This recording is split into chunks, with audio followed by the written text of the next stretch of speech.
اللهم صل على محمد وآل محمد. الشیطان اللعین الرجیم. بسم اللہ الرحمن الرحیم. الحمد للہ وکفى وسلام علی عباده الذین اصطفى.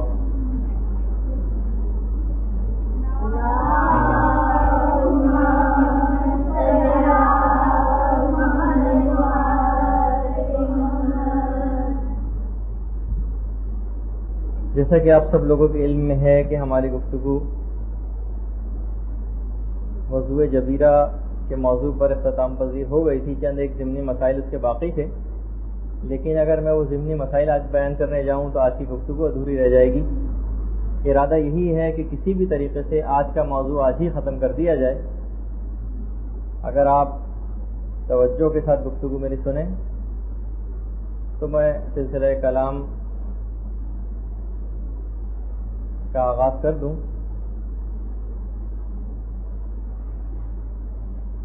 دیکھیے، شاہراہ زندگی پر ہمارا سفر جاری ہے اور تقریباً یہاں پر موجود جتنے بھی لوگ ہیں وہ اپنے سفر زندگی کا ایک عمومی اعتبار سے اگر ہم دیکھیں تو آدھا سفر طے کر چکے ہیں. سفر آخرت کے قریب سے قریب تر ہوتے چلے جا رہے ہیں. بہت طویل ایک منزل طے کرنی ہے اور زیادہ راہ بہت تھوڑا حاصل کیا ہے. اب جب کہ ہم نے فیصلہ کر لیا ہے، آپ بھی اتنی محنتوں مشقتوں کو برداشت کر کے اور شدید ترین اس گرمی میں آپ یہاں پر تشریف لائی ہیں، یقیناً اس کے پیچھے ایک جذبہ اور ایک محرک ہے، علم دین اور قرب پروردگار. تو جب فیصلہ کر ہی لیا ہے ہم نے کہ اس راہ پر آگے سے آگے بڑھنا ہے، تو آخر کون سا ایسا طریقہ کار اختیار کیا جائے کہ ہم مرضی پروردگار کو مکمل طور پر حاصل کر لیں. اپنے ہم شب و روز کیسے اس انداز سے گزاریں کہ بس جس کے آخر میں فقط کامیابی ہی کامیابی ہو. آپ کے سلیبس میں ایک ٹاپک تھا شب و روز کیسے گزاریں. وہی میں نے کہا کہ جیسے کہ ہم سب فیصلہ کر چکے ہیں کہ بس اب تو اس منزل پر آگے سے آگے ہی بڑھنا ہے، لیکن اس فیصلے کے باوجود بھی کچھ لاہے عمل ہمارے سامنے واضح نہیں ہے. بہت سے لوگ چاہتے ہیں کہ وہ نیک زندگی گزاریں، اسلامی احکامات کے مطابق زندگی گزاریں، لیکن اپنے روٹین لائف سٹائل جو ان کا ہے اس میں کیسے ان اسلامی باتوں کو شامل کریں. اس کا ایک بہت ہی ہلکا سا خاکہ، میں پھر کہہ دوں کہ ظاہر ہے کہ میں کوئی آپ کو کوئی جامع پروگرام نہیں دے رہا، آپ کو ایک خاکہ آپ کے سامنے آج پیش کروں گا کہ جو دنوں رات ہمارے گزر رہے ہیں اس میں اس کو کس انداز سے آپ ایسا بنائیں کہ بس کہ آگے آپ کو کچھ نظر آنے لگے، کچھ امید کی کرن کہ بس اب اس میں کوئی کامیابی ہم کو مل سکتی ہے. جیسے کہ میں نے کہا کہ وقت بہت تھوڑا رہ گیا ہے، سفر آخرت کے حوالے سے منزل قریب سے قریب تر آتی جا رہی ہے. ہر گزرنے والا سیکنڈ اور لمحہ ہم کو قریب کر رہا ہے اس منزل سے. تو کیوں نہ اس تمام کی جو ہم شب و روز ہمارے گزر رہے ہیں ان کو کس انداز سے ایسا ڈھال لیں کہ بس پھر ہمیں زیادہ فکر مندی کی ضرورت نہ رہے اور شارع مقدس نے جو طریقہ بتایا وہ اس کے مطابق زندگی بسر ہو جائے. اب آپ کو اس پروگرام کے اندر اپنے مطابق اپنی زندگی اپنی لائف سٹائل کے مطابق اس میں چیزیں ایڈ کرنی پڑیں گی، نکالنی پڑیں گی، جو بھی آپ کے سامنے آپ کی خدمت میں پیش کرنے والا ہوں. دیکھیے، کچھ اعمال تو ایسے ہیں جو آپ کو روز انجام دینے، روز. کچھ اعمال ایسے ہیں جو ہفتے میں ایک مرتبہ بھی ہو جائیں تو مسئلہ نہیں ہے. آپ کے پاس چارٹ ہونا چاہیے کہ ایک ہفتے میں کم سے کم ایک دفعہ بھی آپ نے کر لیا تو ذرا آپ کو اطمینان ہو جائے. کچھ اعمال ایسے ہیں جو کم سے کم ایک ماہ میں ایک دفعہ ہو جانے چاہیے. کچھ چیزیں آپ کو ایسی کرنی ہیں جو کم سے کم ایک سال میں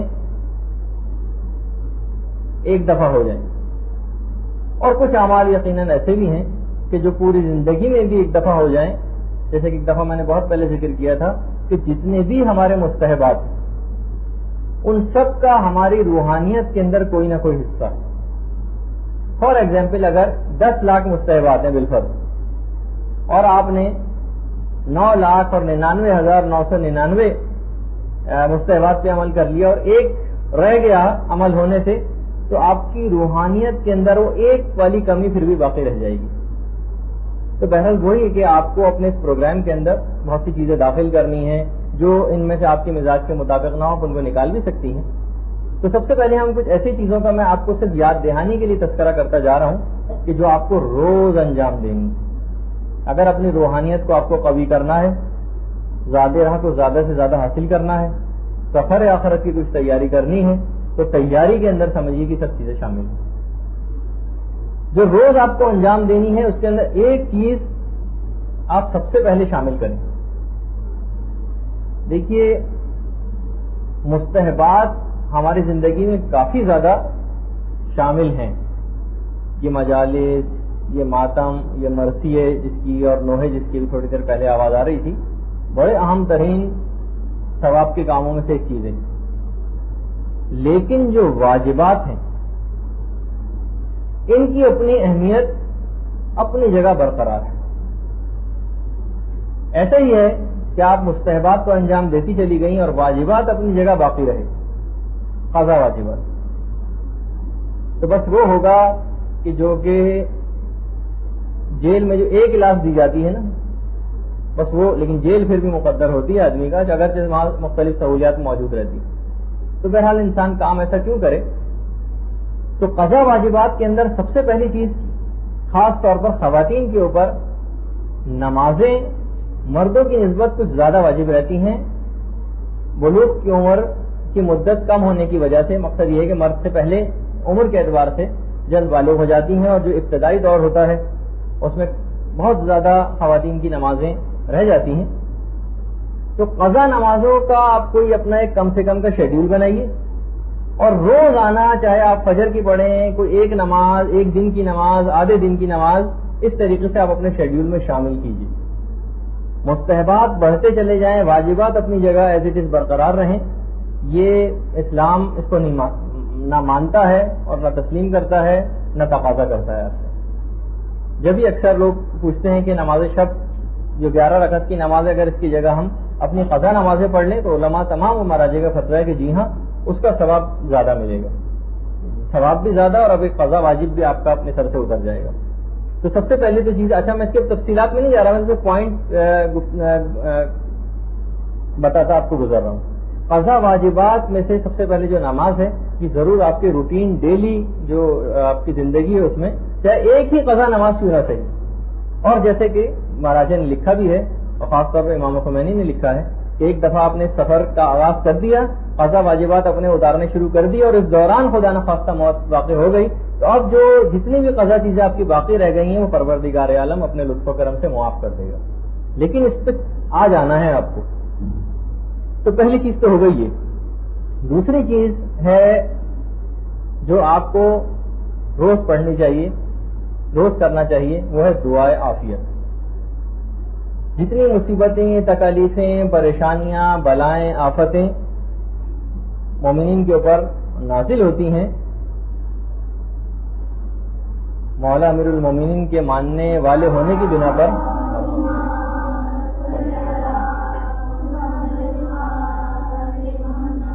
یہ ساری پریشانیاں، ان کا دفعیہ، جیسے میں نے بہت پہلے شرائط دعا ایک دفعہ بتائی تھی، غالباً شب قدر کے جو اعمال تھے اس کے اندر، اس میں سے ایک تھی دعا قبل از بلا. یعنی انتظار نہ کریں کہ مصیبتیں پریشانی میں آپ گر جائیں اور پھر دعا کریں، پہلے سے دفعہ کر لیں. تو دعائے عافیت اپنی روٹین جو لائف سٹائل ہے آپ کا، اس میں شامل کر لیجیے. دو چیزیں ہوئیں. تیسری چیز، اس دن کی مخصوص دعا، ہفتہ اتوار، پیر، منگل، بدھ، جمعرات، جمعہ، ان سب کی مختصر سی 5-5، 6-6 لائن کی ایک دعا ہے جو آپ کو مل جائے گی مختلف دعاؤں کی کتابوں کے اندر بھی. اس دن کی ایک مخصوص دعا یہ آپ کو پڑھ لینی چاہیے. کچھ آپ چیزیں اس کے اندر دیکھیں گی, کچھ ذکر خدا, کچھ اعمال, یہ ایسے ہیں کہ جن کو اگر آپ روز کے روز انجام دیتی چلی جائیں تو بہت اس سے آپ کو اپنی زندگی میں فرق محسوس ہوگا. اگلی چیز جو آپ کو یہ بھی روز کے انجام دینے والے اعمال میں سے میں بتا رہا ہوں, کوشش ہی کیجیے کہ ہر وقت باوضو رہیے. یہ بھی روز آپ کو بہت کم ہی کوئی ایسا وقت رہے آپ کی زندگی میں روز و شب میں کہ جس میں آپ وضو سے نہ ہوں. اس پہ عمل کر کے دیکھیے, اب پھر آپ اپنے اندر وہ تبدیلی اور روحانیت یقیناً محسوس کریں گی. الوضو علی الوضو نور علی نور, جیسے میں نے ایک دفعہ پہلے بھی ذکر کیا تھا, تو اس کے اندر ایک نورانیت ہے.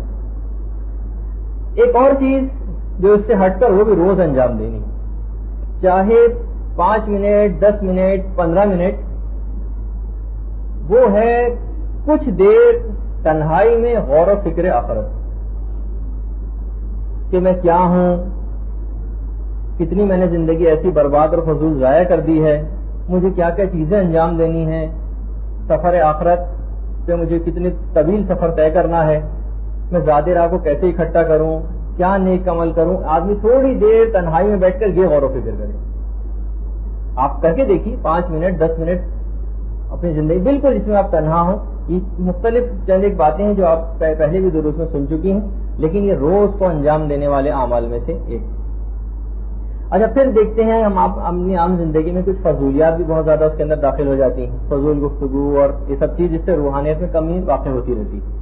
تو وہ جو میں اس سے پہلے ذکر کر چکا ہوں ایک دفعہ, وہ کفارہ سبحان ربک رب العزت عما یصفون وسلام علی المرسلین والحمد للہ رب العالمین, جو قرآن کی قائد تھی, کہ کفارہ ہے ان تمام فضول اور عام گفتگوؤں کا.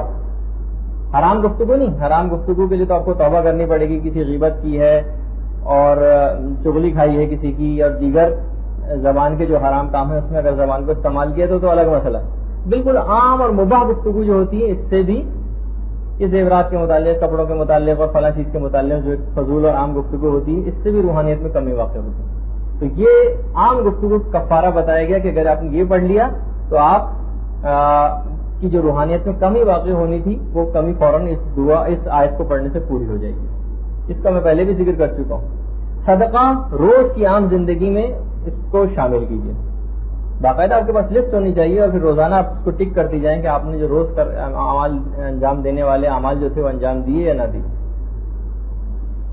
اس کے علاوہ کچھ مالی واجبات ہیں. اچھا دیکھیے, کچھ تو وہ عبادی واجبات ہیں جن میں سے میں نے صرف فقط ابھی تک نماز کا تذکرہ کیا. کچھ مالی واجبات بھی. خمس, جب آپ خمس کے یقیناً آپ کو پڑھا دیے گئے ہوں گے اب تو, خمس کے جو فقہی مسائل ہیں کہ عام زندگی میں کس طریقے سے خمس واجب ہو جاتا ہے. اور زیادہ تر میرا اس میں مشورہ آپ کو یہ ہے کہ آپ عام طور پر روزانہ 5 روپے 10 روپے 2 روپے 3 روپے جتنے بھی آپ کی حیثیت ہے اس کے مطابق کچھ نہ کچھ نکال کے بعنوان خمس یا رد مظالم کی جو واجبات والی جو چیزیں ہیں اس کو نکال کے آپ الگ کر دیا کریں. ایک ساتھ نکالیں گے تو ہو سکتا ہے کہ ذرا طبیعت پر گرا گزرے. تو یہ جو چھوٹی موٹی رقومات ہیں یہ بھی آپ نکال کے بعنوان خمس کی, پتہ نہیں مجھ پہ کیونکہ مسائل سے مکمل طور پر واقف نہیں ہوں کن چیزوں پر خمس واجب ہو کن پر نہ ہو, اور روز آخرت میں پکڑی جاؤں, تو کیوں نہ عام زندگی میں کوئی ایسا طریقہ کار جس سے آپ کی گردن پہ مالی واجبات نہ ہو. حق امام اور حق سادات اپنی گردن پر اس طریقے سے لے کر جانا اور پھر یہ سوچنا ہے کہ آپ کوئی روحانی منزل طے کر سکیں گی, بہت مشکل کام ہے. تو عام زندگی میں بھی کوشش کیجیے, چاہے اوور خمس دینا پڑ جائے تو کیا مسئلہ ہے, کوئی مسئلہ نہیں, لیکن یہ معاملہ وہ نہ رہے کہ کچھ گردن پر چیز باقی رہ جائے. اچھا, اس کے علاوہ ایک چارٹ ہے, وہ ہے محاسبہ نفس کا چارٹ. کوشش تو وہ کیجیے کہ وہ گناہ کبیرہ کی جو فہرست 100 کے قریب آپ کی خدمت میں پیش کی گئی تھی اس کو چارٹ کی صورت میں بنائیے اور دیکھیے روزانہ کہ آپ نے کتنے وہ گناہ کیے. محاسبہ نفس وہ چیز ہے جس کو بھی روز کرنا چاہیے. روز سونے سے پہلے ایک چارٹ ہو جو آپ کی ٹیبل پر, آپ کے سرانے یا کسی ایسی جگہ پر جہاں کسی کی پہنچ نہ ہو, آپ اس کو نکالیں اور روزانہ آپ نکال کر اس کو اپنے آپ کو ٹک کیجیے اور دیکھیے کہ آج کی کیا صورتحال رہی ہے پورے دن. جس طریقے سے علماء لکھتے ہیں کہ تاجر روزانہ اپنا حساب کتاب کرتا ہے کہ آج کیا کمایا اور کتنا میں نے خرچ کیا, بالکل اسی اعتبار سے آخرت کے لیے آپ نے آج کیا کمایا ہے اور کیا اپنے ہاتھ سے کھویا ہے گناہ کر کے، تو اس کی بھی فہرست آپ کے پاس ہونی چاہیے. یہ بھی روز کے اعمال انجام دینے ہیں آپ کو، ان کے اندر یہ چیز محاسبہ نفس بھی شامل ہے. اس کے علاوہ جس کا اسلام آپ سے روز تقاضا کرتا ہے وہ ہے تلاوت قرآن. میں اضافہ کروں گا تلاوت قرآن بمائے تفسیر. کوشش یہ کیجیے کہ اگر کسی بھی اعتبار سے تفسیر نمونہ بھی کی کوئی جلد خرید سکتی ہوں تو خرید لیجیے، اور نہیں خرید سکتے اگر تو لائبریریز کے اندر دستیاب ہے، آپ وہاں سے ایک ایک جلد لے کر بھی، یعنی کوشش کیجیے چاہے ایک آیت ہی کیوں نہ پڑھیں لیکن معنی مطالب کو سمجھ کر. تو تلاوت قرآن بامائے تفسیر یہ روز کی روٹین لائف کے اندر شامل ہونا چاہیے، چاہے 5 سے 10 منٹ ہی کیوں نہ سے. اچھا، علم دین 24 گھنٹے کا انسان دن گزارے، اور پھر جیسے جیسے اکثر بیچارے جو بوڑھے حضرات ہوتے ہیں، ہم نے دیکھا ہے کہ علماء جب بیان کرتے ہیں مختلف اپنے دروس میں صورتحال، تو لوگ باقاعدہ اپنا سر پکڑ کر روتے ہیں کہ پوری زندگی بالکل فضول ہو گئی، ضائع ہو گئی، نمازیں ساری برباد ہو گئی جتنی پڑھی ہیں، روزے کچھ غلطیوں سے بیکار ہو گئے، حج جو انہوں نے کیے وہ باطل ہو گئے، صرف اس وجہ سے کہ علم دین، یعنی عمل تو انجام دے رہے تھے لیکن علم کے بغیر. تو علم دین جب تک آپ صحیح طور پر حاصل نہیں کریں گی تو ماشاءاللہ آپ لوگ تو خیر حاصل کر رہی ہیں، لیکن ایسا نہ ہو کہ سلسلہ بس یہاں سے مدرسے سے فارغ التحصیل ہونے کے بعد سلسلہ رک جائے. عام زندگی میں کم سے کم آدھے گھنٹے روز علماء کی کیسٹ دستیاب ہیں، کتابیں موجود ہیں، مجالس ہیں علماء کی، روزانہ ان سے کثرت فیض آپ کر سکتی ہیں. اور آدھے گھنٹے کم سے کم، اس سے زیادہ کی اگر بات بنے 1 گھنٹہ کم سے کم ہو جائے تو کیا کہنا، لیکن یہ ضرور ایسا ہونا چاہیے روز. یعنی ایک بھی دن ایسا نہ ہو کہ جو علم حاصل کرنے سے آپ کا خالی رہ جائے. صرف مدرسے ہی کی حد تک اس کو محدود نہ کیجیے، عام زندگی میں بھی اس کو رائج کرنا. ایک نئی نیکی کم سے کم روز. دیکھیے میں نے کہا تھا نا جملہ کہ آپ کو اس شاہراہ پر آگے سے آگے ہی بڑھتے چلے جانا ہے. جب فیصلہ کر لیا کہ بس آپ آگے جانا ہے تب آپ کو آگے ہی جانا ہے. ایک نئی نیکی آپ کو روز انجام دینا ہے. اب آپ جتنی بھی احادیث کی کتابیں پڑھتی ہیں آپ نکالیے کون کون سی نئی نیکی مثلا اس کے اندر بیان ہو رہی ہے. مثلا بہت ساری نیکیاں آپ کو ملیں گی کہ مثلا مومن کو مثلا شیرینی کھلانا، یہ بھی ایک نیکی. مومن سے کسی تکلیف کو دور کرنا، اس سے حال احوال پوچھنا، اس سے مصافحہ کرنا، مصافحے میں گرم جوشی سے کام لینا وغیرہ وغیرہ. یہ آپ تک نوٹ کرتی جائیے اور اپنی زندگی میں ان کو ایک ایک چیز کا اضافہ کرتی جائیے. ایک تو وہ ہے کہ جو روزانہ روٹین ہو ہی رہی ہے آپ کی، روٹین جو لائف ہے اس سے ہٹ کر بھی چیزوں کو شامل کیجیے، کچھ نئی چیزوں کو، ایک نئی نیکی روز. اچھا، اور اسی طریقے سے گناہوں کو بھی اپنی زندگی سے، وہ جو ہم نے کچھ طریقے ایک دفعہ کی خدمت میں پیش کیے تھے، قرآن و احادیث کے اندر ان تمام تذکروں کا یا اقوال علماء کے اندر ان کا تذکرہ ہے. تو ان میں سے ظاہر ہے کہ جب تک گناہ آپ کے ساتھ لگے رہیں گے نا، جب تک ان سے پیچھا نہیں چھوٹے گا. کچھ تو میں نے اس وقت بتائی تھی، اور آج اس میں ایک اضافہ میں اور کر دوں ایک نئی چیز کا. وہ یہ ہے کہ جو آیت تفسیر آپ بار بار پڑھتی ہیں نا، انما یرید اللہ لیذھب عنکم الرجس اہل البیت ویطہرکم تطہیرا.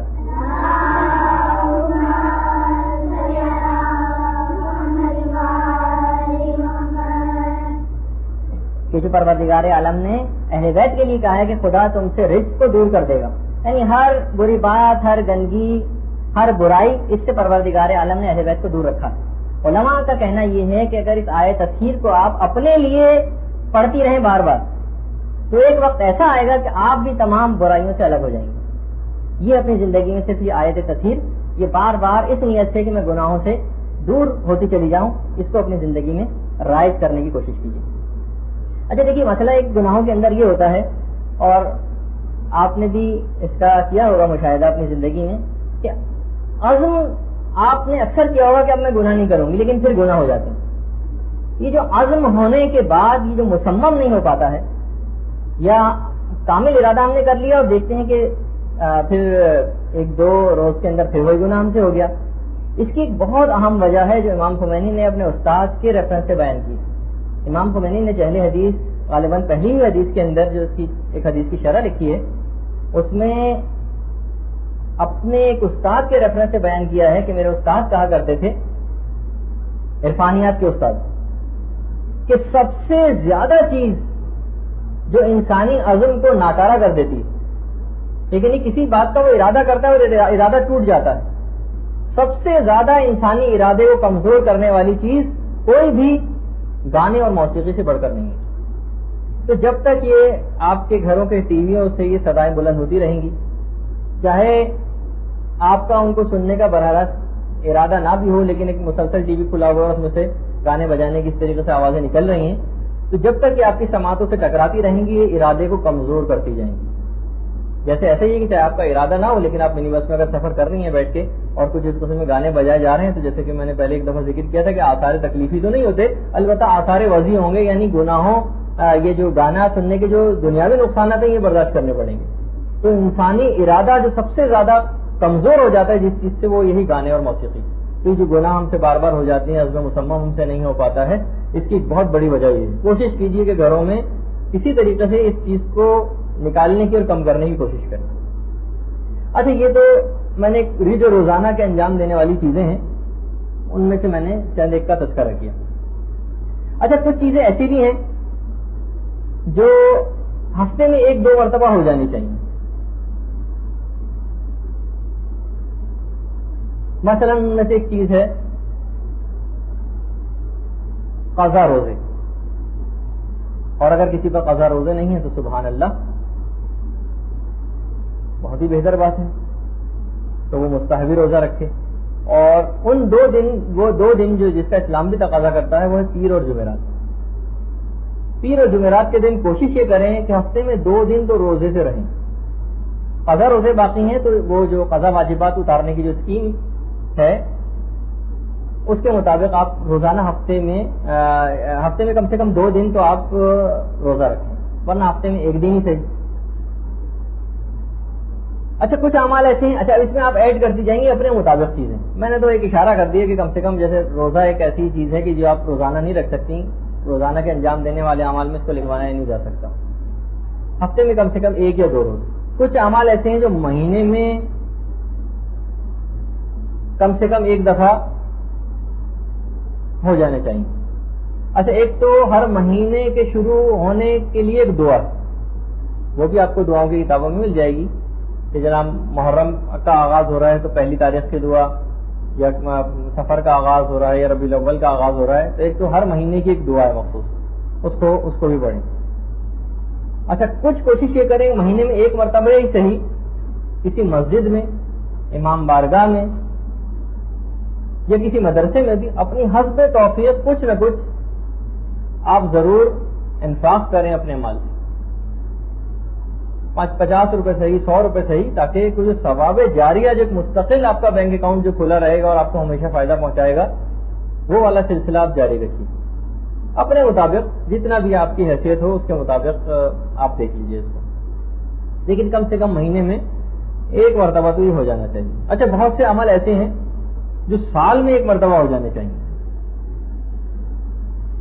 خاص طور پر شاید کہ شہید دستغیب شیرازی نے یا آیت اللہ مظاہری نے، ان 2 میں سے مجھے یاد نہیں آ رہا کہ کس نے یہ بات لکھی ہے، کہا کہ سال میں کم سے کم جو عمل انجام مومنین کو دینے چاہیے ان میں سے ایک عمل یہ ہے کسی ایک مومن یا مومنہ کی شادی کروا دینا یا اس کے لیے بھاگ دوڑ کرنا. یہ آپ کا ایک ایم ہونا چاہیے کم سے کم 1 سال میں 1 مرتبہ. اچھا، کچھ علماء نے کہا کہ جو قرآن کا ایک حق ہے 1 سال میں، وہ کہ کم سے کم اس کو 2 مرتبہ ختم کیا جائے، 2 مرتبہ. اچھا، اگر کوشش کریں کہ بمائے ترجمے و تفسیر کے تاکہ سمجھ کے بھی تو پڑھیں نا، کہ کچھ مزہ بھی آئے کہ اس کے اندر کیا تعلیمات ہیں، انسان اس کے مطابق عمل کرنے کی بھی کوشش کرے. یا جو سال میں کم سے کم 1 دفعہ، بلکہ کہا جاتا ہے کہ زندگی میں بھی 1 دفعہ ہو جائے، وہ ہے نماز جعفر طیار.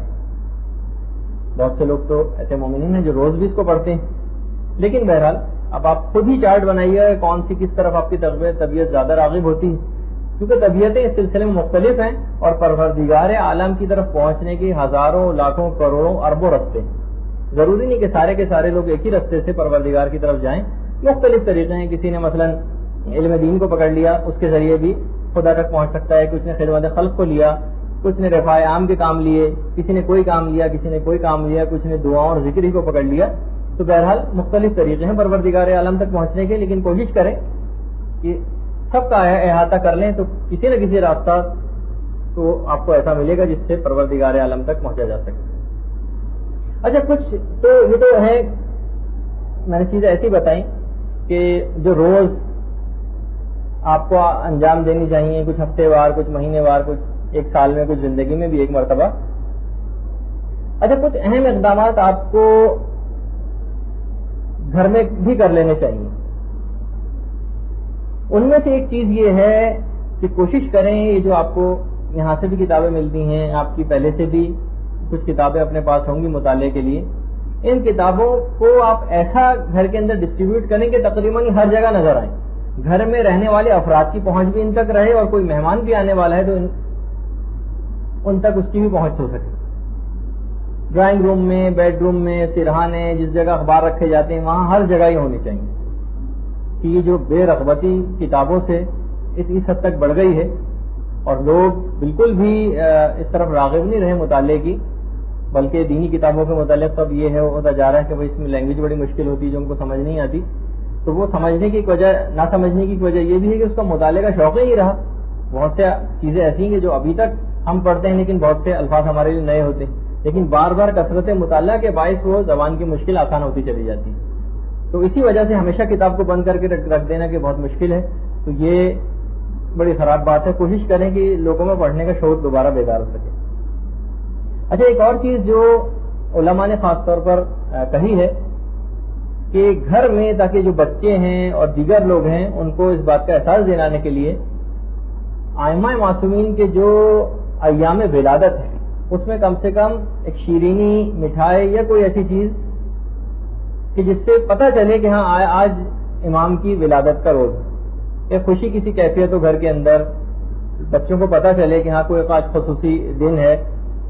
یہ بہت سی چھوٹی چھوٹی چیزیں آپ کو ایسی ترکیبیں گھر میں کرنی پڑیں گی کہ جس سے خود بخود بھی تربیت ہوتی رہتی۔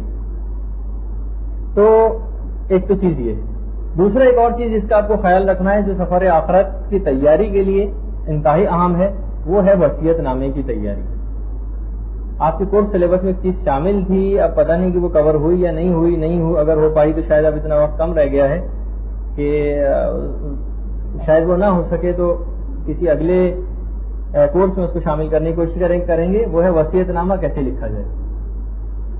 وصیت نامے کے معنی یہ نہیں ہوتے کہ میری فلاں جائیداد اور فلاں چیز وہ اس کو دے دی جائے، اس کو دے دی جائے۔ یہ وصیت نامے کے متعلق صرف لوگوں کا کانسیپٹ یہ ہے۔ وصیت نامہ کیسے لکھا جائے، اس میں کیا کیا چیزیں ہونی چاہیے، یہ خود تقاضا کرتا ہے کہ اس کی باقاعدہ ایک کلاس ہونی چاہیے۔ تو بہرحال یہ بھی ایک ایسی چیز ہے اہم اقدامات میں سے تیاری کے کہ یہ ضرور ہونا چاہیے۔ اچھا، پھر ہاں وہی میں نے کہا نا کہ اس کے لیے ایک واقعی کلاس چاہیے، اور کوشش کریں گے کہ اگر یہ ابھی تک کسی نے نہیں بیان کیا ہے تو آئندہ کسی اس میں آ جائے درس میں۔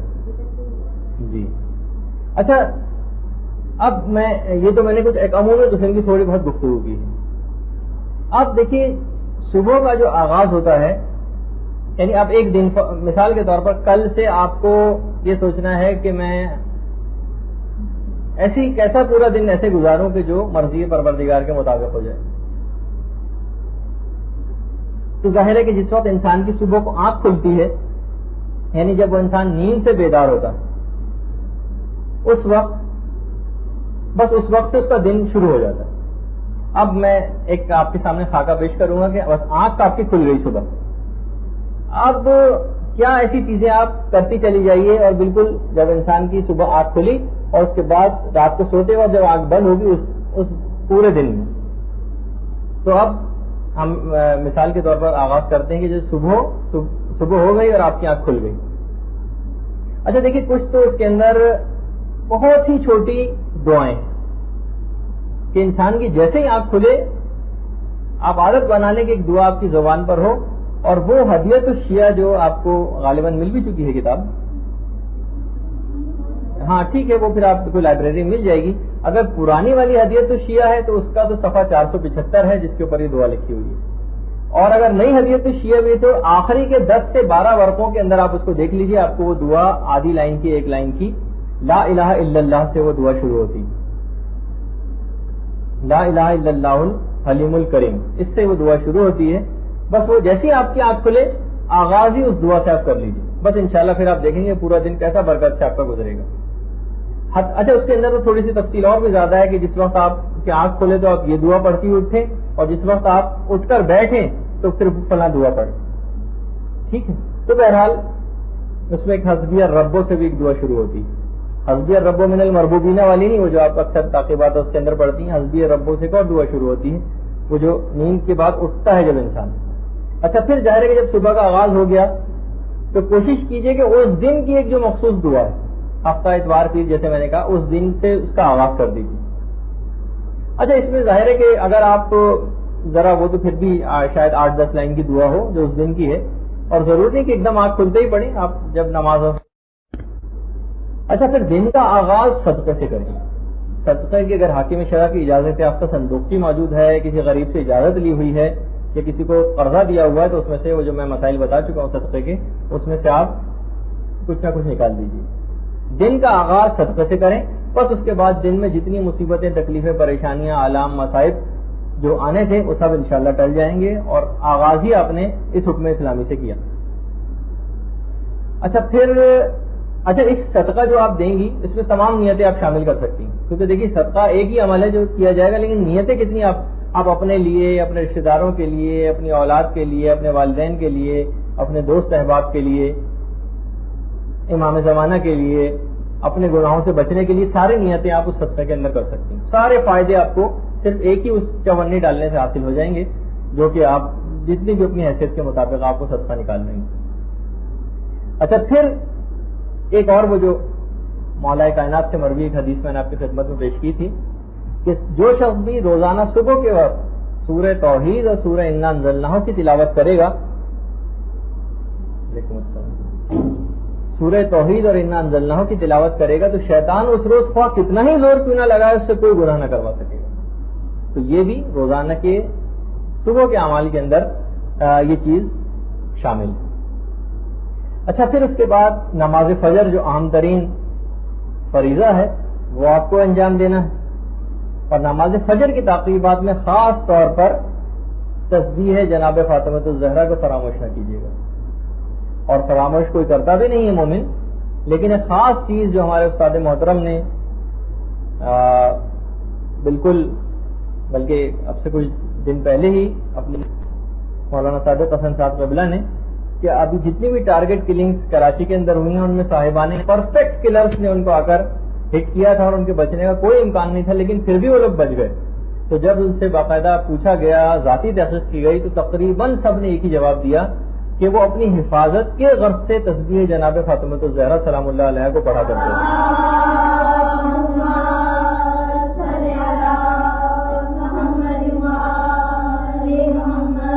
تو اس تسبیح کو خاص طور پر اس نیت سے انجام دینا، اور زیادہ سے زیادہ لوگوں کو آپ یہ بات بتائیے کہ یہ بہت ہی اہم ترین عمل ہے جو کہ آج کل کے دور میں اس کی ضرورت اور زیادہ ہو گئی، بشرط ہے کہ اس کو بڑے دلی اعتقاد کے ساتھ، بہت محبت کے ساتھ، توجہ کے ساتھ، ارتکاز کے ساتھ اس کو انجام دیا جائے. اچھا صبح کے وقت ایک خاص عمل جو ہے وہ استغفار بھی بہت خاص عمل ہے. وقت سحر توبہ کرنا اپنے گناہوں سے. بس پروردگار عالم تیار بیٹھا ہے کہ فجر کے وقت یا سحر کے وقت کوئی شخص اٹھے اور پروردگار عالم سے توبہ طلب کرے اور اس کی توبہ کو وہ قبول کر لے. تو یہ بھی اپنے روزانہ جو دن کے جو فجر کے اعمال ہیں ان میں سے بھی آپ کو انجام دینی ہے چیز. اچھا جو رزق کے سلسلے میں جو جتنی پریشانیاں آج کل، اچھا آپ دیکھتی بھی نا، آپ مختلف دعاؤں کے اگر ترجمے پہ غور کریں تو آپ دیکھیں گے کہ زیادہ تر دعاؤں کے اندر حفاظت، ہماری جتنی بھی مکتب فکر کی دعائیں ان میں زیادہ تر حفاظت اور زیادہ تر رزق کے سلسلے میں دعائیں، کیونکہ معلوم تھا اسلام کو بھی اور شارع کو بھی کہ یہ ایسی شخصیات کے ماننے والے ہیں کہ ان کی دشمنوں کی کثرت بہت ہوگی اور ان کو رزق کی بھی بہت تنگی اور پریشانی ہمیشہ رہے گی اس دشمنی کی بنا پر جو امیر المومنین کی وجہ سے لوگوں میں پائی جاتی. تو ہمیشہ آپ کو ہماری دعاؤں کی جتنی بھی ہیں اس کے اندر ضرور رزق اور یہ جان کی حفاظت کی چیزیں سب سے زیادہ ملیں گی. تو رزق میں اضافے کے لیے وہ جو آپ کو طریقے عمر اور رزق بڑھانے کے بتائے گئے تھے، اور انشاءاللہ جلدی اس کا کتابچہ بھی چھپ کر آنے والا ہے تو وہ آپ اپنے پاس رکھیے گا، اس میں تفصیل سے ان چیزوں کے اوپر روشنی ڈالی گئی ہے. اچھا اس میں خاص طور پر آیت الکرسی اور سورہ توحید ہر نماز کے بعد، یہ بہت مجرب ہے. اور ایک اور عمل خاص طور پر جو علماء نے بتایا ہے وہ پروردگار کا ایک نام ہے یا نافع. اس کی کوئی خاص عدد مقرر نہیں ہے کہ اس کو آپ کو کتنا پڑھیں، بس جب بھی یاد آتا رہے. جو بھی شخص رزق کی تنگی میں مبتلا ہو جو شخص اپنا بزنس سیٹ کرنے والا ہو یا بزنس جس کا سیٹ نہ ہو پا رہا ہو یا ملازمت کو کوئی خطرہ درپیش ہو، وہ ضرور اس خدا پروردگار عالم کے نام کو اپنے ورد زبان رکھے، جتنا بھی زیادہ اس کو پڑھ سکتا ہو پڑھے، یا نافع ہو تو کچھ ہی عرصے میں دیکھے گا جی فے کے نیچے زیر اور عین کے اوپر پیش، یا نافع ہو، اے نفع دینے والے. تو یہ کثرت سے جو بھی اس کو پڑھے گا پھر وہ دیکھے گا کہ کس حد تک ایک تبدیلی اس پریشانی کے اندر کیسے لاحق ہوتی ہے. اچھا اب دیکھیے وہ تو ہو گیا صبح کا آغاز. اب میں نے کہا کہ ظاہر ہے کہ بہت سی چیزیں آپ اس میں خود شامل کیجئے گا اپنے مطابق.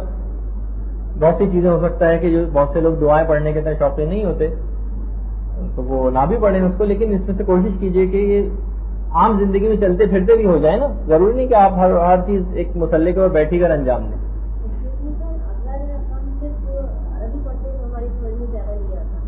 جی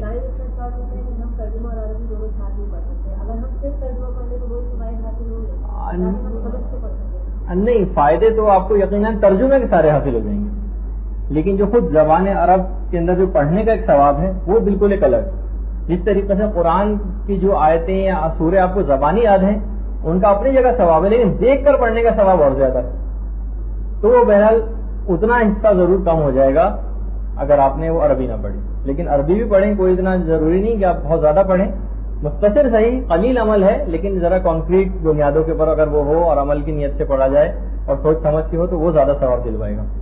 اچھا اب ظاہر ہے کہ جب آپ نے اس کے بعد، خیر ابھی میں بہت سی چیزیں حذف کر رہا ہوں کہ ناشتہ کیسے ہونا چاہیے آپ کا. اچھا پھر اس کے بعد ظاہر ہے کہ آپ کو نکلنا ہے گھر سے، یا تو ملازمت کے لیے نکلنا ہے، یا اگر مرد حضرات ہیں انہیں اپنے کاروبار کے لیے نکلنا ہے، یا طالب علم ہے تو ان کو اپنے اسکول اور کالجز کے لیے نکلنا، گھر سے بہرحال نکلنا. تو ایک تو چلیں وہ آغاز آپ نے اگر صدقے سے صبح کر دیا تو اب بھی کافی ہو جائے گا، ورنہ آپ گھر سے نکلنے سے پہلے ضرور صدقہ دیں. گھر سے نکلنے سے پہلے چاروں قل پڑھ کر نکلیں اپنے اوپر، اور اکثر روایتوں کے اندر تو 10 مرتبہ سورہ توحید پڑھ کر نکلیں، یا مثلا آگے پیچھے دائیں بائیں اوپر نیچے سورہ توحید دم کر کے نکلیں. سواری کے اوپر بیٹھتے وقت سبحان الذی سخر لنا ھذا وما كنا له مقرنین جو آپ کو سب کو یاد ہوگی، وہ بیٹھتے وقت ضرور اس دعا کو پڑھیں. اچھا سفر جو بھی کسی جگہ آپ کو جانا ہے، 15 منٹ 20 منٹ 25 منٹ بس میں، وین میں، گاڑی میں جو آپ کو درکار ہوتے ہیں، اس ٹائم کو بھی ضائع نہ کریں. اس کے اندر بہت ساری ایسی چیزیں ہو سکتی ہیں، مثلا ذکر خدا ہو سکتا ہے، تسبیح ایک آپ پوری درود کی پڑھ سکتی ہیں، اس دوران ذکر خدا کر سکتی ہیں. یہی یا نافع مثلا ابھی آپ کو بتایا، پروردگار کے ناموں میں سے یا لطیف ہے، ساری مشکلات اور پریشانیاں دور کرنے کے لیے وہ بھی بہت مجرب ہے. کوئی بھی ایسی چیز، یا درود کی ایک تسبیح یہ آپ پڑھ سکتی ہیں دوران سفر. اچھا اب جس وقت انسان جا رہا ہے اپنی منزل کی طرف بس میں گاڑی میں بیٹھ کر، تو علماء نے ایک چیز کہی ہے کہ سفر کے دوران جتنے بھی مناظر آپ کی آنکھوں سے گزریں گے ان سب کو نگاہ عبرت سے دیکھتی جائے گی. اور یہ سوچئے کہ جب میں نہیں تھی تب بھی یہ مناظر تھے، اور اب میرے مرنے کے بعد میں نہ رہوں گی اور لوگ ایسے چلتے پھرتے نظر آئیں گے، تو کیوں نہ میں اس جگہ کو آباد کروں جہاں مجھ کو ہمیشہ رہنا. ہر چیز کے اندر نگاہ عبرت. کسی بھی جگہ اگر آپ پکنک پہ بھی کہیں جاتی ہیں، کسی بھی خوشی کو کوئی بہت بڑی خوشی آپ نہ سمجھیے. اول تو یہ جتنی خوشیاں ہماری زندگی میں ہیں، علماء کا کہنا یہ ہے کہ یہ اصل میں خوشیاں ہی نہیں، کہ صرف فقط تکلیف رفع ہوتی. مثلا بیٹا بہت عرصے ماں سے جدا تھا، اب وہ ملاقات ہو رہی ہے، گمشدہ بچہ مل گیا ہے، تو اب وہ جو ماں کو خوشی ہوتی ہے وہ خوشی نہیں، وہ تکلیف رفع ہوئی ہے جو بچے کے گم ہونے سے ہوئی. شدید آپ کو پیاس لگتی ہے، آپ پانی پیتی ہیں، بڑی فرحت آپ کو ملتی، یہ خوشی نہیں ملی، یہ لذت آپ کو نہیں ملی، یہ تکلیف رفع ہوئی ہے جو پیاس کی وجہ سے آپ کو ہو رہی تھی. یا بھوک کا بھی ایسا ہی معاملہ ہے اور دیگر خوشیوں کا بھی. تو یہاں کی کوئی خوشی تو خوشی ہی نہیں ہے، یہاں کی کوئی لذت ہی نہیں ہے، وہ سب عالم آخرت کے مخصوص. تو کیوں نہ اس جگہ کو انسان آباد کرے جہاں ہمیشہ اس کو رہنا ہے. تو اس سفر کے دوران بھی مسلسل نگاہ عبرت سے چیزوں کو دیکھیں. اچھا علماء نے ایک چیز اور کہی ہے کہ جب بھی آپ کبھی گھر سے باہر نکلیں تو 2-3 چیزوں امور کا اہتمام کر کے نکلیں. ایک تو امر وہی ہے جو میں نے بہت پہلے جب گفتگو ہوئی تھی ہماری نگاہ ڈالنے کے مسائل پر، اس وقت میں نے ایک چیز بتائی تھی کہ جب بھی انسان گھر سے نکلے تو علماء کے جملہ ذرا ہے تو ثقیل، آج کی گفتگو میں کوئی ثقیل لفظ استعمال نہیں ہوا تھا لیکن اب پھر آ گیا وہ، کہ فقط عدم نظر ہی کافی نہیں ہے بلکہ قصد عدم نظر بھی ضروری ہے. خالی یہ نہ سوچے کہ بس میں نامحرم کے اوپر نگاہ نہ ڈالوں گا یا نہ ڈالوں گی، گھر سے قصد کر کے نکلی، خالی عدم نظر کافی نہیں ہے بلکہ گھر سے نکلتے وقت قصد عدم نظر ضروری، اور پھر جب آپ گھر لوٹ کر واپس آئیں تو دیکھیں گے اس پہ کتنا عمل ہوا. دوسری چیز کہ یہ گھر سے آپ کو دروازے کے پاس تھوڑی دیر کے لیے رک جائیے اور عہد کر کے نکلیے دل میں کہ میں جھوٹ، غیبت، الزام تراشی، عیب جوئی اور فضول، فحش اور بیہودہ گفتگو سے باز رہوں گی جس جگہ بھی جا رہی ہوں، اسکول میں، کالج میں، نوکری کی جگہ پر، بزنس یا کاروبار کے لیے. اور پھر اگر دیکھیں گھر میں کہ اس چیز کے اوپر آپ نے کتنا عمل کیا. دیکھیے جب تک یہ چیزیں عمل کی صورت میں آپ لائیں گے، پتہ آپ سب کو ہے، معلوم سب آپ کو ہے کہ یہ سب چیزیں نہیں ہونی چاہیے، لیکن جب تک ایک باضابطہ پلان کی صورت میں ان کے اوپر عمل نہیں ہوگا، جب تک کہ آخر بھی اس کا عمل ہوگا کب؟ عمر تیزی سے گزر رہی ہے، میں نے کہا نا کہ شیطان تاک میں بیٹھا ہوا ہے، ملک الموت ہمارا انتظار کر رہا ہے، سفر آخرت بہت قریب آ چکا ہے اور پھر بھی انسان غافل رہے. خیر، تو یہ حالت سفر. اچھا، پھر جس جگہ آپ روزگار کی جگہ پر یا مثلا جس جگہ نوکری کر رہی ہیں اس جگہ پر یا مثلا تعلیم کی جگہ پر یا کسی بھی جگہ جہاں آپ پہنچ گئی، خاص طور پہ وہ افراد کے جو ملازمت یا کاروبار کے لیے نکلتے ہیں ان کے لیے تو خاص طور پر کہ وہ اس روزگار کی جگہ پر جا کر سورہ واقعہ پڑھ لیں، سورہ واقعہ اور آیت الکرسی، اور وہاں بھی کوشش یہ کریں کہ فضول لغو گفتگو، فحش کلامی اور ان سے اپنے آپ کو بچایا جائے. اور اچھا جب پھر اچھا اس کے اندر اور بھی چیزیں آ سکتی ہیں، وہ آپ اپنے مزاج کے مطابق شامل کر کے دیکھیے گا. دیکھیے ٹائم مینجمنٹ ایک ایسی چیز ہے جس پر ویسٹرن کنٹریز میں بہت کتابیں لکھی گئی. دن ہر ایک کے پاس وہی 24 گھنٹے، لیکن بہت سے لوگ انہی 24 گھنٹوں کو استعمال کر کے کہاں سے کہاں پہنچ جاتے ہیں، اور بہت سے لوگ اسی ٹائم سب کے پاس بالکل برابر. تو ٹائم مینجمنٹ، اس کو مینج کیسے کریں، یہ ایک بہت بڑا فن ہے. اور آپ خود دیکھیے کہ یہ جو ٹائم، یہ دیکھیے کہ اس میں جو نکاسی کے ذریعے ہیں وقت کو ضائع کرنے والے، یہ جو پانی رس رہا ہے ان پائپوں سے، وہ کون کون سی جگہ وہ پہلے آپ کو بند کرنی پڑیں گی. تو بہرحال اب دیکھیے ایک تو یہی جو وقت آپ ضائع کر رہی ہیں، ضائع ان معنوں میں کہ تو سفر کر ہی رہی ہیں، 15-20 منٹ، آدھا گھنٹہ، پونا گھنٹہ آپ کو منزل پہنچنے میں لگے گا، پھر واپس آنے میں لگے گا، اس کو بھی ضائع کیوں کیا جائے، اس میں اس کو یوٹیلائز کیجیے.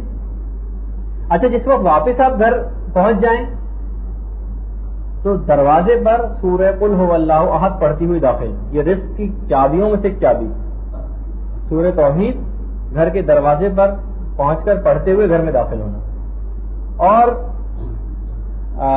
گھر میں آنے کے بعد اہل خانہ کو سلام کرنا، یہ بھی بہت مجرب رزق بڑھانے والے نسخوں میں سے ایک ہے. اور اگر گھر میں کوئی نہ بھی موجود ہو تو خود انسان اپنے آپ کو سلام کرے، یہاں تک ہے روایتوں میں. خیر اس کے بعد ظاہر ہے کہ گھر میں وہی میں نے کہا کہ آپ کو روزانہ پڑھنا بھی ہے، مطالعہ بھی کرنا ہے. تو مطالعہ کرنے سے پہلے بھی کوئی بھی چیز آپ پروردگار عالم سے دعا کریں کہ آپ کو اس مطالعے پر عمل کرنے کی توفیق نصیب ہو. ایک تو چیز یہ ہے. اچھا دوسری چیز آپ کو یہ دیکھنی ہے کہ جب مطالعہ آپ نے کر لیا تو 2-3 چیزیں آپ کو اپنے اندر چیک کرنی پڑیں گی کہ آپ کے ایمان اور تقوی میں کتنا اضافہ ہوا، گناہوں سے دور ہونے کا جذبہ کس قدر بیدار ہوا ہے، اور اس مطالعے کے نتیجے میں اس مطالعے پر عمل کے لیے آپ نے کیا اقدام کرنے کا سوچا. اگر آپ نے صرف فقط پڑھا، اس کے بعد کتاب بند کر کے رکھ دیا، اس کے بعد چلتے بنی وہاں سے، تو اس کا کوئی نتیجہ، کوئی چیز حاصل نہیں ہو پائے گی. آپ تو ہمیشہ آپ کو یہ دیکھنا ہے کہ ایمان و تقوی میں کتنا اضافہ ہو رہا ہے، آپ کے اس مطالعے کے نتیجے میں گناہوں سے دوری کا کتنا جذبہ پیدا ہو رہا ہے، یا اس مطالعے پر عمل کرنے کے لیے آپ نے کیا پروگرام چارٹ آؤٹ کیا. اچھا پھر اس کے بعد آپ کو نمازیں پڑھنا ہے. نماز میں بھی نماز کو شروع کرنے سے پہلے سب سے پہلے آپ رک جائیے اور دیکھیے کہ اس سے پہلے والی جو نماز آپ نے پڑھی تھی، اس سے اور اس نماز کے درمیان کوئی گناہ تو انجام نہیں دیا ہے. اگر گناہ آپ نے انجام دیا ہے تو اس کی سب سے پہلے توبہ حقیقی انجام دیں، توبہ کریں. اور اس کے بعد عزم مصمم کریں کہ اب نہ اس گناہ کو انجام دوں گی اور پھر نماز میں مشغول ہو جائیں. اور اگر کوئی گناہ آپ نے انجام نہیں دیا پہلی نماز سے لے کر اب تک تو شکر پروردگار انجام دیں. ان شکرتم لا ازیدنکم، اگر تم شکر کرو گے تو پروردگار اس میں اور اضافہ کر دے گا. تو یہ جو آپ نے شکر کیا ہے کہ پروردگار شکر ہے کہ میں نے کوئی گناہ انجام نہیں دیا، تو اب اس میں مزید اضافہ یہ ہوگا کہ آپ گناہوں سے بچی رہیں گے. اچھا پھر اس کے بعد نماز، خیر اب نماز کے موضوع پر ایک پورا ہمارا ایک لیکچر ہونے بھی والا ہے، شاید کہ اگلا ہی ہو جائے وہ، کہ اصل میں نماز پڑھی کیسے جانی چاہیے. فقہی مسائل سے ذرا ہٹ کر وہ چیز ہوگی. اچھا اب دیکھیے بس 5 منٹ رہ گئے ہیں، اس کے بعد ظاہر ہے کہ آپ کے یہاں مجلس کا پروگرام بھی ہے، بس میں اس کو ختم کروں. سوتے وقت آپ نے پورا دن گزار لیا، اب بہت سی چیزیں میں نے اس میں حذف کر دی وقت کی تنگی کی وجہ سے، اور انشاءاللہ اگر ایڈوانس کوئی کورس ہوا تو اس میں مزید جامع پروگرام کے ساتھ آپ کی خدمت میں عرض کر دوں گا کہ اس میں اور کیا کیا چیزیں شامل ہونی چاہیے، حتیٰ کہ اوقات فراغت میں آپ کو کیا کرنا چاہیے وہ بھی پورا پروگرام. اچھا پھر سوتے وقت کے عمل. دیکھیے جس وقت آپ لیٹ گئی اب ارادہ ہے سونے کا، سونے سب سے پہلے اس بات تو یہ بات یاد رکھیے کہ سونے کو کچھ خودارہ کم کرنے، 9 گھنٹے 10 گھنٹے 11 گھنٹے 12 گھنٹے بھی میں نے لوگوں کو سوتے دیکھا ہے کہ تقریباً آدھی زندگی سو کر گزارا ہے. سونے کے وقت تو کچھ کم کر دیجیے. مثلا اگر آپ 8 گھنٹے سوتی ہیں تو 7.5 گھنٹے کر دیں، کچھ کم کر دیجیے. امام خمینی کی زندگی کی میں نے حوالہ دیا تو ظاہر ہے کہ ہر کوئی اس تک تو نہیں پہنچ سکتا، نہ مشورہ دوں گا کہ آپ 4 گھنٹے سوئیں، لیکن فقط 3 سے 4 گھنٹے کی نیند کی. رات 12 بجے سوتے تھے اور 3 بجے بیدار ہو جاتے تھے. رسول خدا کی زندگی میں ہم کو ملتا ہے کہ رسول ایک ہی رات میں کئی مرتبہ سوتے اور جاگتے تھے. اٹھ کر پھر عبادت خدا شروع کر دیتے تھے، پھر سو جاتے تھے، پھر تھوڑی دیر بعد اٹھ کر پھر عبادت خدا شروع. ہم میں سے کوئی ایسا نہیں ہے جو اس عمل کو انجام دے سکے، رسول ہی کے لیے سازگار ہے. لیکن بہرحال کہ ہر شخص جو بھی گھر کے اندر موجود ہوتا تھا وہ دیکھ لیتا تھا کہ رسول کو ہمیشہ کہ رسول کچھ نہ کچھ عبادت خدا انجام دے رہے ہیں رات کے وقت میں. تو کچھ تو سونے کے وقت کو کم کر دیجیے. سونے سے پہلے ایک دن کا آغاز آپ نے صدقے سے کیا تھا اور ایک دن کا اختتام بھی صدقے سے کریں. صدقہ وضو کر کے سوئیے اور توبہ کر کے سوئیے. نیند کو موت کی چھوٹی بہن کہا جاتا ہے کہ باقاعدہ بہت سی روایتوں میں یہ ہے کہ روح قبض سنسری سے رات کو پرواز کر جاتی ہے اور پھر اس کے بعد دوبارہ جب وہ انسان جاگتا ہے تو روح دوبارہ اس کے جسم میں آتی ہے. اور اگر بہت سے لوگ ایسے بھی جنہیں پروردگار جن کی روح کو اپنے پاس ہی روک لیتا ہے، بس یعنی اب ان کا وقت ختم ہو گیا، تو اب یہ وہ یعنی اگر آپ کا انتقال توبہ کے اوپر ہو، یعنی جو ہے نا کہ سوچے وقت ضرور توبہ کریں، تو اگر انسان اس کے بعد نہ بھی بیدار ہو تو پھر بھی کوئی مسئلہ نہیں کہ وہ حقیقی توبہ کر کے وہ سوئے. شکر پروردگار کو انجام دیں کہ میں نے جتنی مجھ کو نعمتیں دی تھیں ان کا تیرا لاکھ لاکھ شکر. اچھا پھر اس کے بعد سونے سے پہلے ایک چیز کی بڑی تاکید ہے کہ نماز شب کے اٹھنے کے لیے اور نماز فجر کے وقت اٹھنے کے لیے قرآن کی ایک آیت پڑھے. تو اگر کوئی آیت پڑھ لے تو اتنی مجرب ہے کہ چاہے کتنی ہی کم دیر کے لیے وہ کیوں نہ سوئے. مثلا رات کے 2 بجے بھی اگر آپ سوئیں اور فجر کو معلوم ہے کہ اٹھنا بہت مشکل ہو جائے گا، تو لوگوں نے تجربہ کر کے دیکھا ہے سورہ کہف کی آخری آیت قل انما انا بشر مثلکم یوحی الی، یہ آپ سورہ کہف کی آخری آیت، یہ ضرور آپ اگر اپنی عادت ڈال لیں گی پڑھنے کی تو نماز شب کے لیے بیدار ہونا اور نماز فجر کے لیے بیدار ہونا کچھ مشکل نہیں. اچھا کچھ سونے سے پہلے کا خصوصی اعمال بھی، یہ تو عمومی اعمال تھے کہ صدقہ اور توبہ اور وضو اور شکر، اور اس کے علاوہ یہ والی آیت یا پروردگار عالم سے دعا کر کے سوئیے کہ وہ آپ کو اٹھا دے. کچھ خصوصی اعمال ہیں جن میں ایک تصویر جناب فاطمہ الزہرا سلام اللہ علیہا بھی.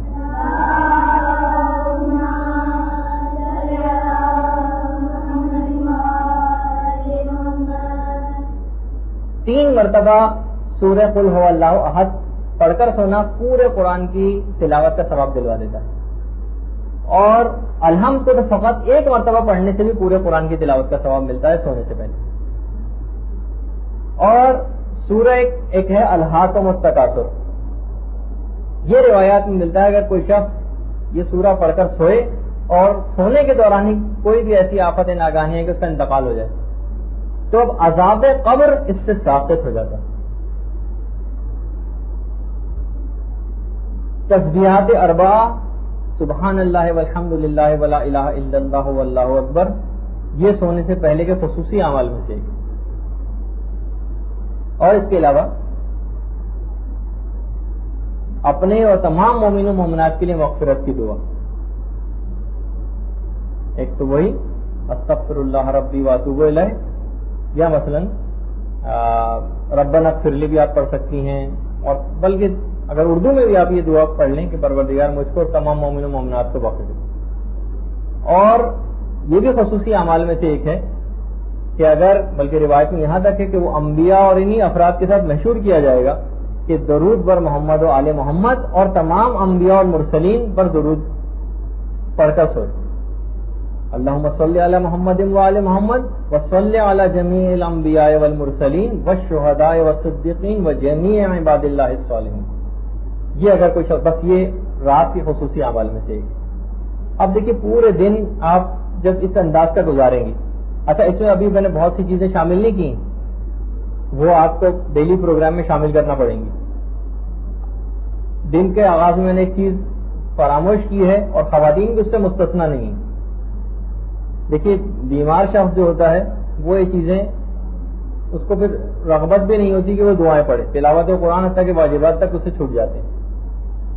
ایکسرسائز، جسمانی ورزش یہ مردوں کے لیے بھی اتنی ضروری ہے، عورتوں کے لیے بھی اتنی ضروری ہے۔ دن کا آغاز کچھ نہ کچھ ایسی ایکسرسائز، کوئی ایسا طریقہ کار، واک پہ اگر جانا آپ کے لیے ممکن نہیں ہے تو گھر میں اگر ٹریڈ مل یا کوئی جاگنگ مشین یا کوئی آپ جمع کر کے کسی اعتبار سے لے لیں، قسطوں کے اوپر بھی چیزیں مل جاتی ہیں، گھر کی چھت کو بھی آپ استعمال کر سکتی ہیں، یا کچھ نہ کچھ ہلکی پھلکی گھروں کے اندر بھی ورزشیں آپ کتاب خرید کر بھی دیکھ سکتی ہیں، کیونکہ جب انسان صحت مند رہے گا تو ہی ان تمام چیزوں کے اوپر عمل کر سکے گا۔ بیمار شخص وہ نہیں عمل کر سکتا ان چیزوں پر۔ تو بہت سی چیزیں، اچھا اس کے اندر بہت سے یقیناً اوقات فراغت کے اندر کھیل کود بھی شامل ہیں، کچھ آؤٹنگز بھی شامل ہیں، مہینے 2 مہینے میں ایک مرتبہ پکنک کا پروگرام بھی اس میں شامل ہے۔ مقصد کہنے کا یہ کہ آپ کو ایسا ایک جامع پروگرام ترتیب دینا پڑے گا کہ زندگی کا ایک لائف سٹائل بنانا پڑے گا کہ آخر مجھے کس انداز سے گزارنا ہے۔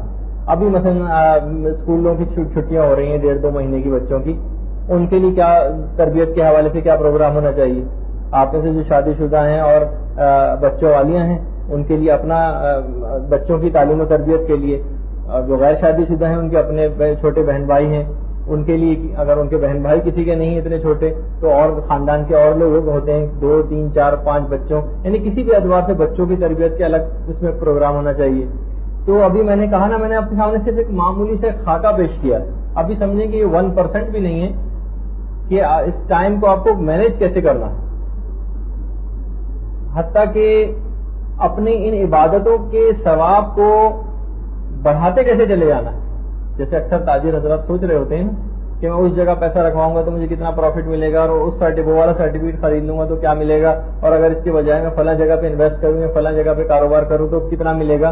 تو وہ ججمنٹ کرتا ہے کہ اس میں ثواب مجھ کو زیادہ ہے، پھر ثوابوں کو ڈبل ٹرپل اور 100 گنا اور 1000 گنا بڑھانے کے طریقے کیا ہیں کہ عمل وہ ایک ہی آپ انجام دے رہی ہیں لیکن آپ نے 1000 گنا اس کا ثواب بڑھا دیا، 1 لاکھ گنا اس کا ثواب بڑھا دیا، اس کے بھی طریقے ہیں۔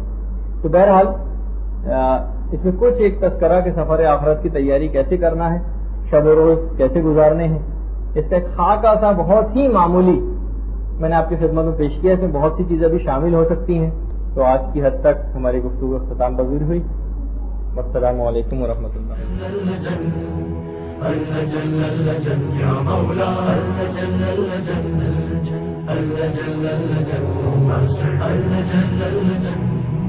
اللجن يا صاحب السماء اللجن